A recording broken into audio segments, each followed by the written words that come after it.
patuh atau coba mengidap penyakit kronis seperti diabetes, hipertensi, dan jantung harus patuh konsumsi obat. Hal ini karena ada risiko perburukan gejala dan komplikasi yang mengintai dalam penyakit tidak terkontrol. Tubuh manusia dirancang sebagai sebuah sistem raksasa yang saling terhubung. Itulah sebabnya banyak penyakit kronis yang saling berkaitan, terutama bila tidak patuh konsumsi obat. Sebut saja penyakit diabetes, hipertensi, dan jantung. Mengidap hipertensi yang tidak mengelola gaya hidup dan tidak patuh konsumsi obat beresiko memicu komplikasi pada jantung. Hal ini terjadi jika hipertensi menyebabkan kerusakan dan penyempitan pada pembuluh darah menuju jantung.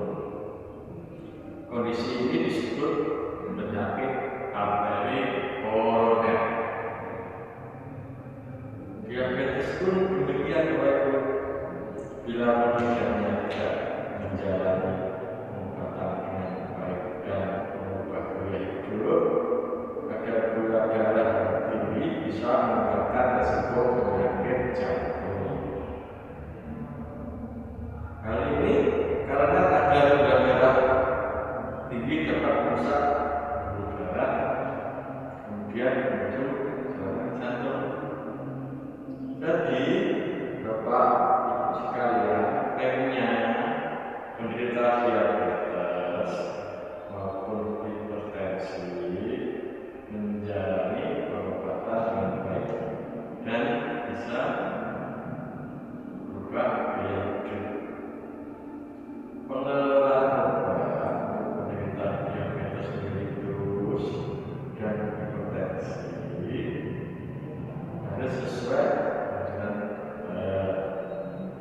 dengan minum obat rutin, tidak mengganti atau menghentikan tanpa izin, tetap tidak mencampur dengan obat lain tanpa persetujuan dokter.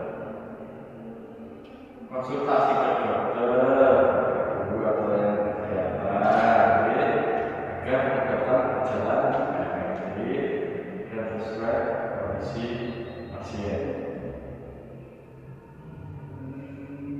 Aturan penting dalam penggunaan obat.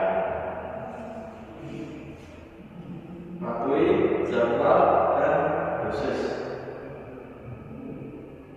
Minum obat sesuai waktu dan dosis yang ditentukan oleh dokter, meskipun rasa lebih baik.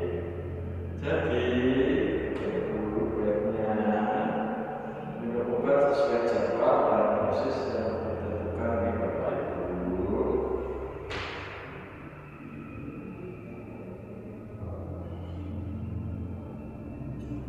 Konsultasi dokter. Jangan menghentikan, menambah atau mengurangi dosis obat tanpa persetujuan dokter, karena dapat memperburuk kondisi. Bisa konsultasi dokter di Bapak Ibu mengenai terjadi konsumsi. Jangan menambah atau mengurangi dosis obat yang dikonsumsi. Perhatikan interaksi udara.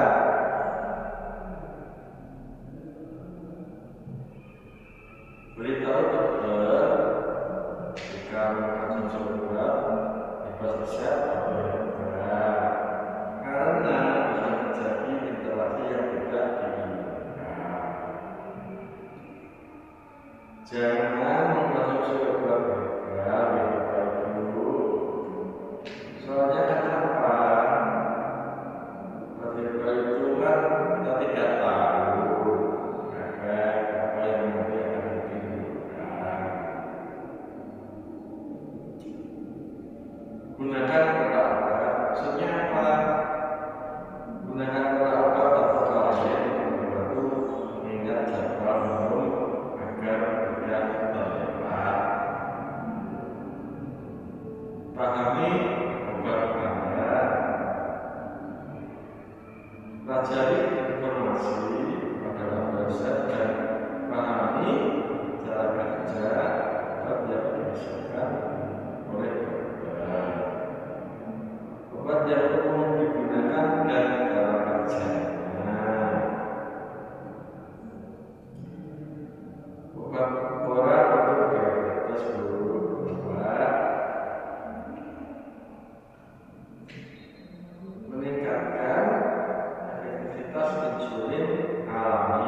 insulin itu digunakan untuk mengelola kadar insulin dalam tubuh, terutama pada penderita diabetes tipe 1. Obat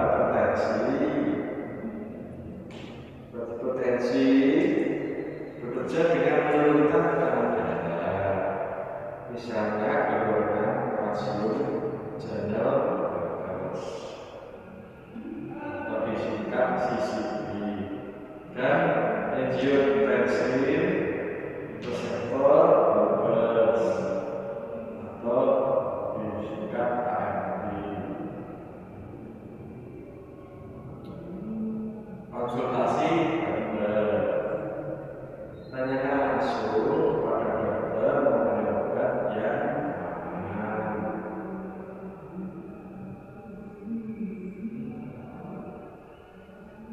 Pentingnya mengelola obat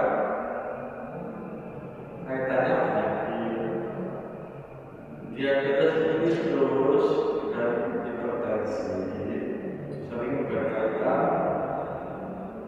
dan dapat memicu komplikasi jantung jika tidak dikelola dengan baik. Jadi semua penyakit diabetes mellitus dan hipertensi bisa menimbulkan komplikasi jika tidak dikelola dengan baik. Itu ya, Bu.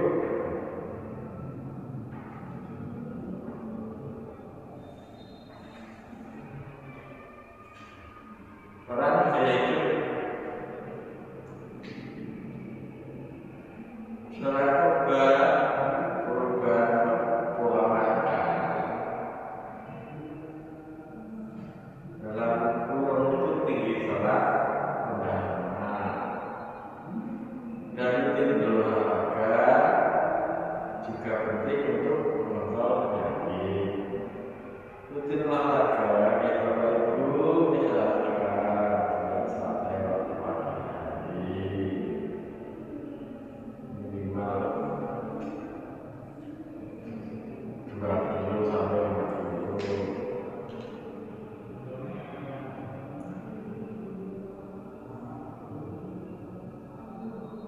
Pengobatan diabetes dan hipertensi. Pengobatan diabetes. Pengobatan sesuai dengan sakit gula yang kamu alami. Terapi insulin menjadi salah satu pengobatan oleh pengidap kondisi ini, baik tipe 1 maupun tipe 2. Bahkan pada diabetes tipe 1 yang cukup berat, transplantasi pankreas dapat menjadi pilihan guna mengatasi kerusakan pada pankreas. Sedangkan pada pengidap diabetes tipe 2 akan diberikan beberapa jenis obat. Namun umumnya ada beberapa perawatan yang harus dilakukan untuk menurunkan resiko diabetes, seperti 1. Penerapan pola makan sehat.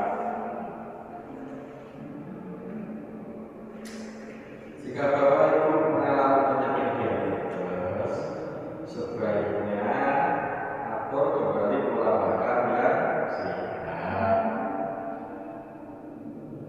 Fokuskan pada asupan buah, sayur, protein tanpa lemak, dan juga sajian.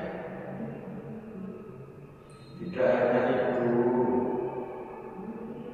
Bapak Ibu juga perlu mengkonsumsi serat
bisa memilih untuk melakukan olahraga seperti berjalan kaki, berenang, atau bersepeda. Ketika kegiatan tersebut sebagai aktivitas untuk membantu Bapak Ibu menghindari kondisi diabetes menjadi lebih buruk. 3. Menjaga berat badan ideal. Menurunkan berat badan jika Bapak Ibu kemudian berat badan atau obesitas. 4. Pemantauan gula darah. Memeriksa kadar gula darah secara teratur dengan menggunakan alat pengukur gula darah atau glukometer. Hasil pemantauan gula darah membantu Bapak Ibu dan dokter untuk menyesuaikan rencana pengobatan. Rekomendasi obat untuk diabetes. Berikut ini Bapak Ibu beberapa rekomendasi obat diabetes yang bisa digunakan. 1. Desunrit pen 1 mg. Injeksi stres adalah injeksi steril. Satu ini mengandung semaglutid yang dapat digunakan untuk meningkatkan kontrol glikemik pada orang dewasa dengan diabetes tipe 2 dan digunakan sebagai tambahan untuk diet dan olahraga. 2 Ozempic pen 0,25 mg atau 0,5 mg dengan kandungan semaglutid. Injeksi steril yang satu ini menjadi pilihan yang tepat untuk membantu meningkatkan sekresi insulin yang bergantung pada glukosa, mengurangi sekresi glukogen, glukagon yang tidak tepat, dan melambat pemosonan sehingga tepat digunakan sebagai tambahan untuk diet dan olahraga pada pasien diabetes tipe 2. 3. Diabetes 30 mg sama dengan 10 tablet merupakan obat yang dengan kandungan pioglitazol acetate untuk menangani penyakit diabetes tipe 2. 4. Diakini 24 kapsul bermanfaat untuk mengatasi dan mencegah diabetes serta menurunkan kadar gula di dalam darah dan menjaga tetap stabil. 5. Inhalasi 100 mg.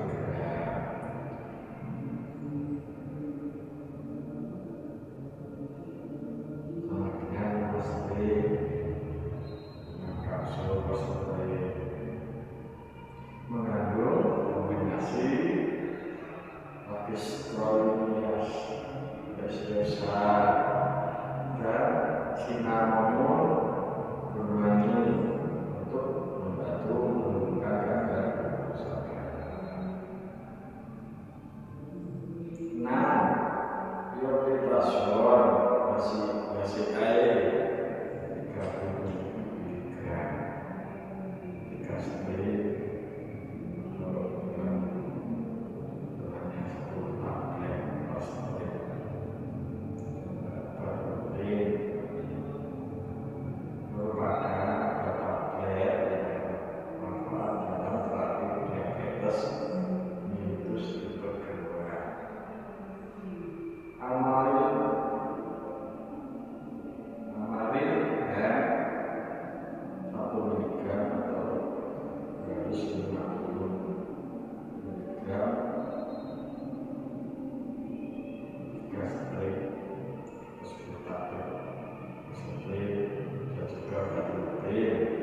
mengandung kombinasi metformin dan dimetilirek yang bermanfaat untuk pengobatan diabetes mellitus tipe 2.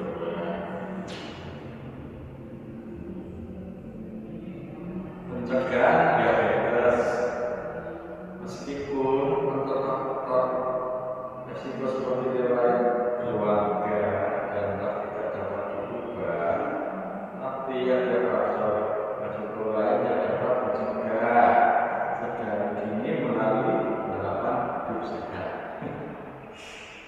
Berikut ini adalah beberapa langkah gaya hidup sehat yang dapat Ibu lakukan untuk mencegah penyakit. Ini antara lain: 1. Mempertahankan berat badan ideal dengan mengkonsumsi makanan rendah lemak. 2. Mengkonsumsi makanan tinggi serat seperti buah dan sayur. 3. Mengurangi konsumsi makanan 4. Berolahraga secara rutin dan banyak melakukan aktivitas fisik. 5. Mengurangi waktu duduk diam terlalu lama, seperti ketika menonton TV. 6. Menghindari atau berhenti merokok. Bapak terutama.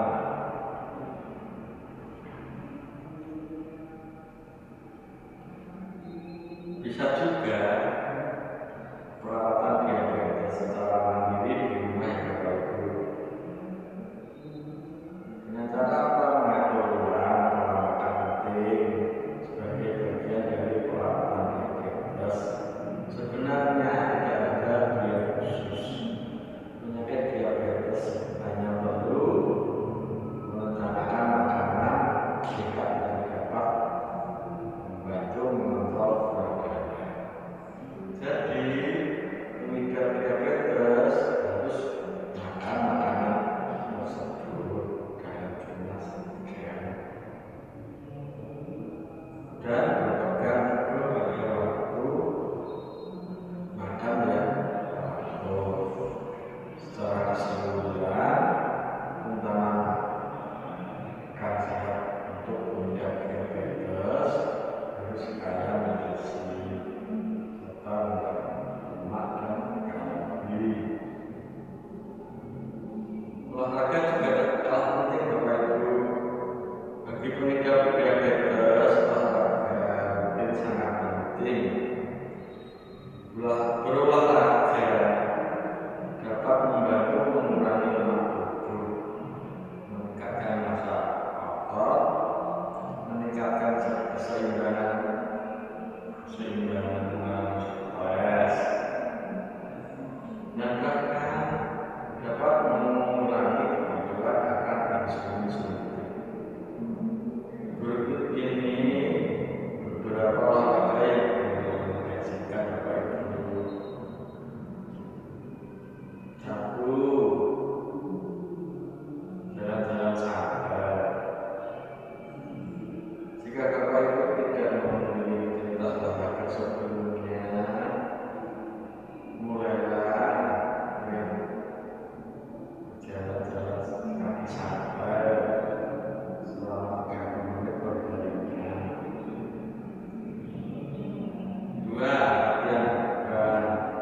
Olahraga ini bermanfaat untuk membangun massa otot yang penting bagi pengidap diabetes.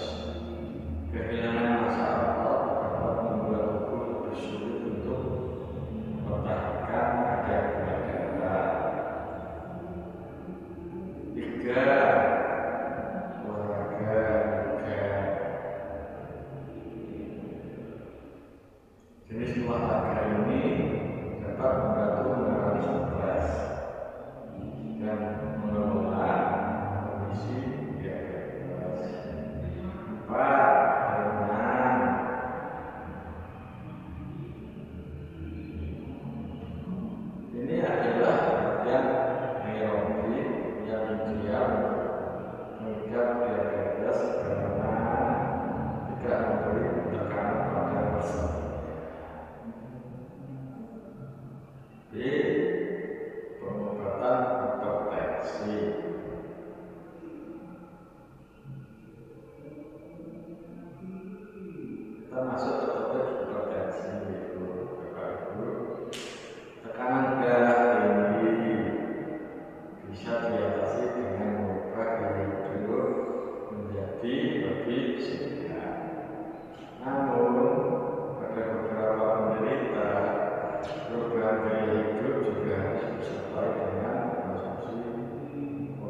1 sendok teh per hari.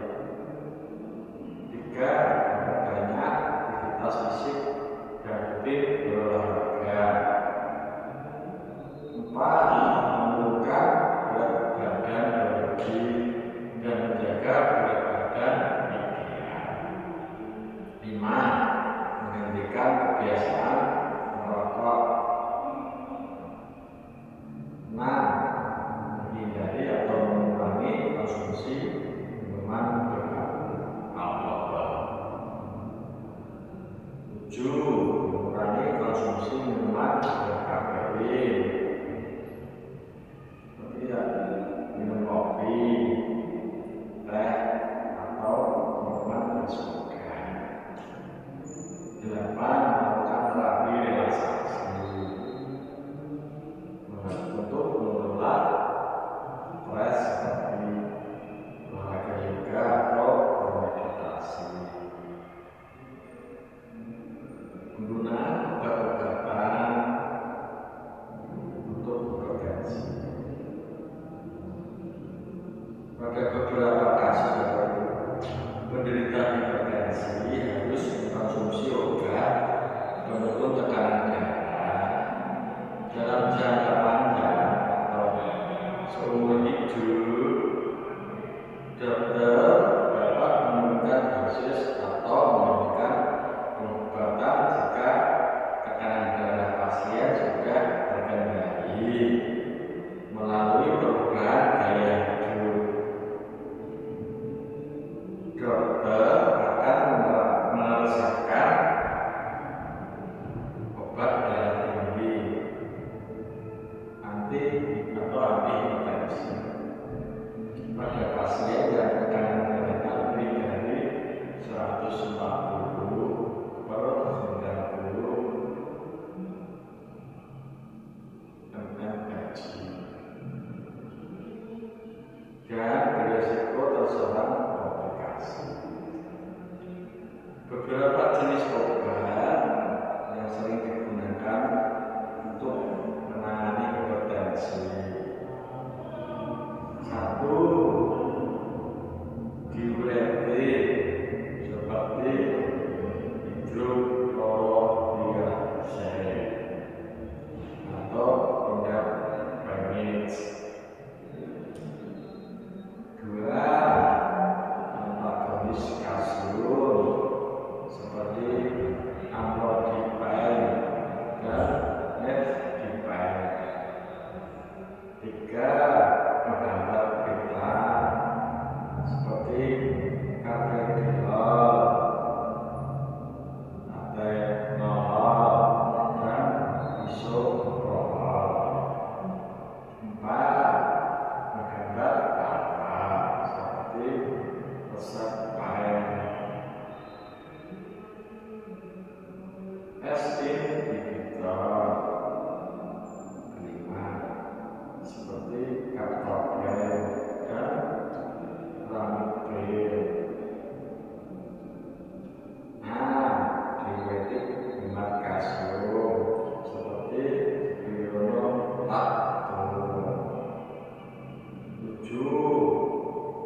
Aminotensin. 2. Reseptor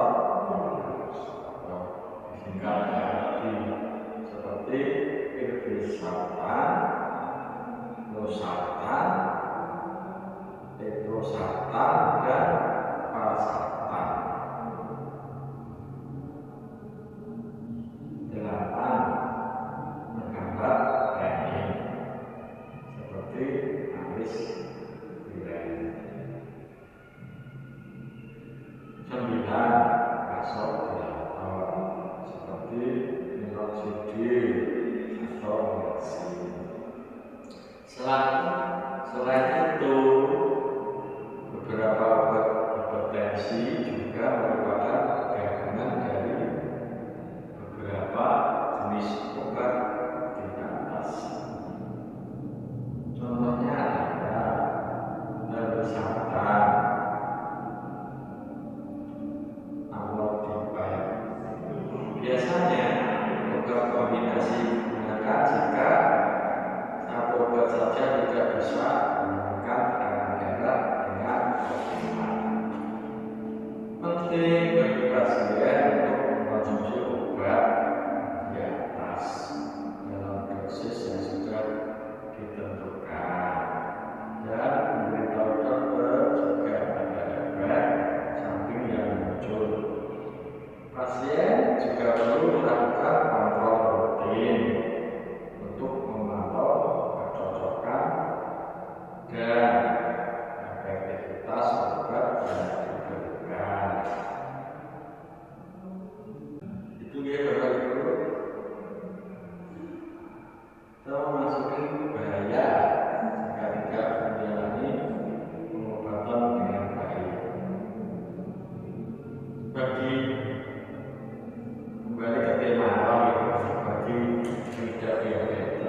Gula darah tidak terkontrol akibat tidak patuh mengonsumsi obat bisa berdampak pada bukan gejala dan komplikasi seperti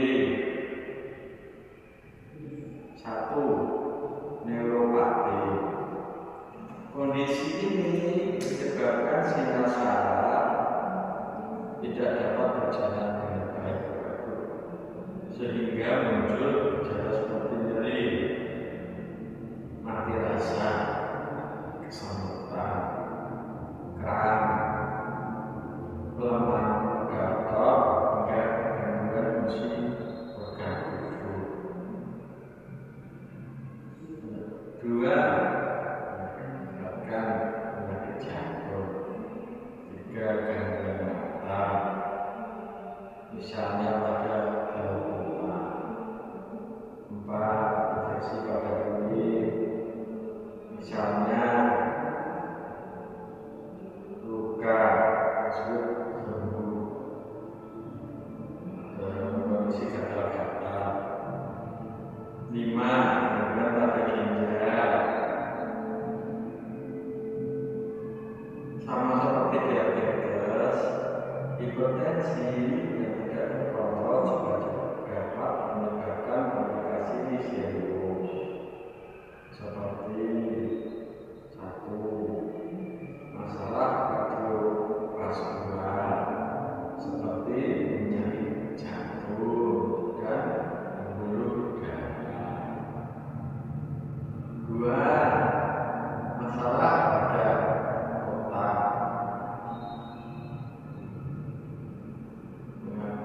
mengakibatkan stroke karena pecahnya pembuluh darah di otak.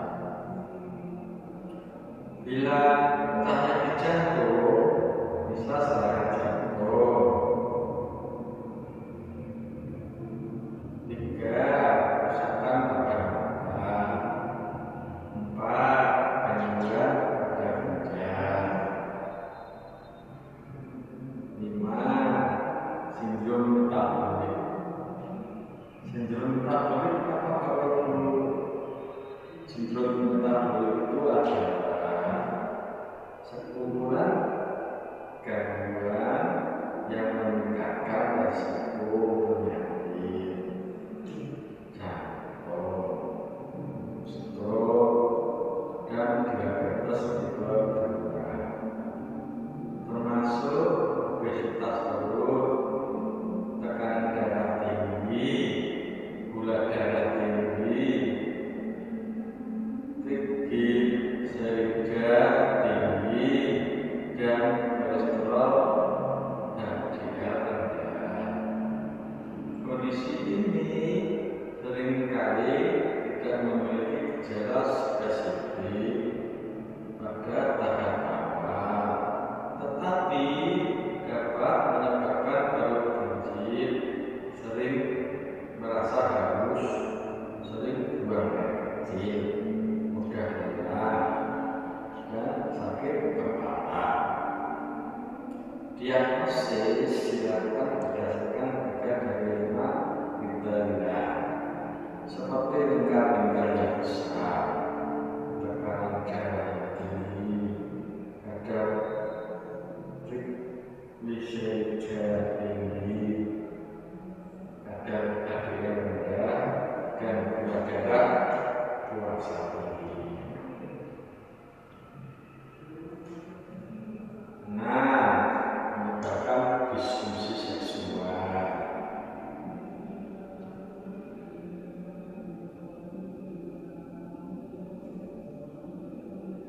Demikian Bapak Ibu edukasi dari saya. Apakah ada yang Bapak Ibu tanyakan? Monggo.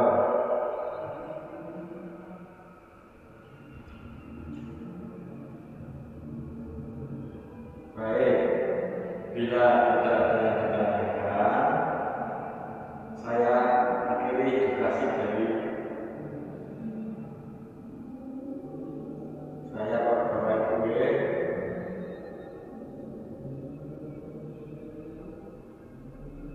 Semoga edukasi tadi bermanfaat untuk Bapak Ibu semuanya. Bapak Ibu semuanya tetap sehat.